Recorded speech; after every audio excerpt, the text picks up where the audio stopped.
I'm Cornell Davis. I'm a trauma therapist here at Phoenix Center. I've been here since 2022. It's been a fantastic experience getting to know the team here and to honestly just grow in the profession of being a therapist.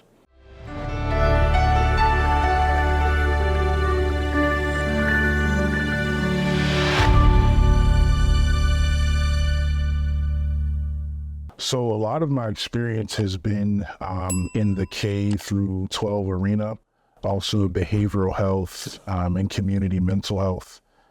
Attached with that, I've also had the opportunity to work with a lot of families and specifically within families to work with fathers who are hurting and in need of various degrees of healing as well. I feel like a lot of times because of how men in particular are socialized within communities, pain, distress, shame, guilt, those things kind of get stuffed.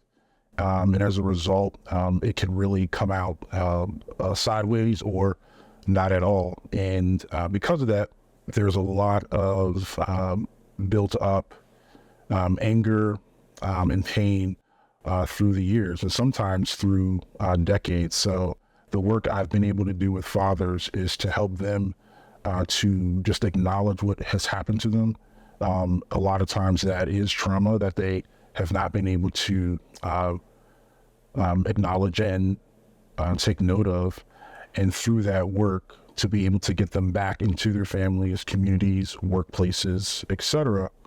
And as they're beginning to contribute now as a healthier member of society, that kind of has a ripple effect. I think more recently I've been able to really touch base, kind of going back to working with a lot more adolescents, kind of that 13 plus domain. But also I've been able to really connect with a lot of college students. I think without a doubt, the last couple of years, several years really with COVID and so many different transitions at a global level, college students have had to really work through difficulties and that's caused another type of ripple effect that we're still kind of feeling today. There's a core kind of quote that I've been working from. I'm not sure how many people know it, but I think it's really meaningful. It's a quote from Maya Angelou. And she says, "There is no greater agony than bearing an untold story inside of you." And so a lot of what we do in sessions is tapping into and finding out what is that untold story. And once we begin to find out what that story is, we work really diligently to reconstruct the story. We co-create this narrative together. And the new narrative is hopefully one that is free from shame, that's free from guilt, that's free from distress. And as we know, life continues, problems still occur, problems still happen. And so the other part of our sessions is to strengthen resources to help continue to deal with life as it happens. And of course, we try to do that in a way that's sometimes humorous. Sometimes that means you get a little bit of a kick in the butt for me to get to where you need to be. But most of all, I think the work that we do is done in a way that's safe, nurturing, and that helps you to feel safe. I think my top thing about being a therapist is that there are a lot of professions that you can be involved in that are connected to healing. But there's nothing quite like therapy. When you enter into someone's story, you enter into someone's pain, you enter into someone's need to make sense of the world around them, and you co-create, you collaborate, you try to make sense of that together. And in some cases, really trying to find and make meaning out of that have happened. So there's nothing quite like the therapy world, even though there are, again, many different ways to bring people, along the healing path, a healing journey. I think for me, therapy kind of tops them all.